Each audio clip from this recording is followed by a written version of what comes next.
And good evening, I'm Erin Burnett. Out front tonight, McCarthy and the Trump defenders. Kevin McCarthy is about to pick the Republicans for the January 6th special committee. Now, actually doing this, moving to pick them, is a big shift in strategy because just days ago, that same Kevin McCarthy threatened any Republican who accepted an offer from Nancy Pelosi to serve on the panel. So you might say, oh, well, he's putting people on it now. He's woken up. He wants to know the truth. No.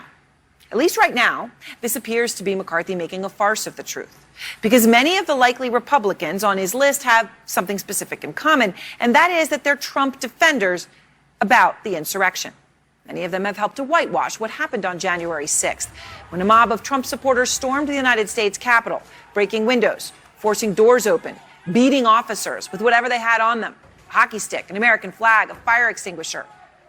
People died. Officer lost an eye. People were yelling, hang Mike Pence. So, do McCarthy's likely GOPers want to know why this happened? Are they open to the truth? Do they want to know? Well, just listen to them, because they've already made up their minds about who was not responsible. They impeached the President of the United States for saying peacefully and patriotically, make your voices heard. The president was clear in his speech. I've watched it over and over. I've read the transcript. He told his supporters to go to the Capitol, make your voice heard, and do it peacefully. He was clear about that. This is not what the president had in mind. He said clearly he didn't want anybody to storm the Capitol.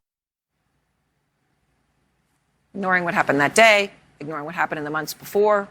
Those are words from people, those words showing they have no intention of wanting to know the truth. And as for Trump, not only has he tried to whitewash the entire incident, he continues, by the way, to say the whole election was rigged and he won it. Today, he lionized one of the rioters. That rioter, Ashley Babbitt.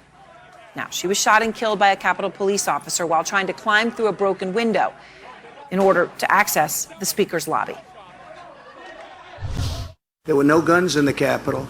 They burned, except for the gun that shot Ashley Babbitt, and nobody knows who that men were. Why isn't that person being opened up, and why isn't that being studied? They've already written it off. They said that case is closed. Well, now, they know about it, know all about it. That officer, who risked his or her life, by the way, to defend the U.S. Capitol that day, was cleared of any wrongdoing by federal prosecutors. And by the way, you heard Trump there say, no guns except for the one that killed her. No, that's not true. There were guns on Capitol grounds, in addition to the one that killed Babbitt, brought by rioters. The Justice Department charged a rioter just last month with bringing a handgun onto Capitol grounds that day. You know, it's hard to have to sit here and just correct basic facts, but we all know facts have always been optional for the former president. And they seem to be now eluding the people that McCarthy is likely to pick to investigate what happened on January 6th, at least publicly. Because when you hear what a lot of these folks say publicly, you say, do they really believe this? Well, who knows what's in their heart and their mind, but one of their colleagues for sure says they do know better, but just won't say it out loud. I think the vast majority, if not all of them, my colleagues, believe that this was a Trump-incited insurrection. That was Republican Adam Kinzinger.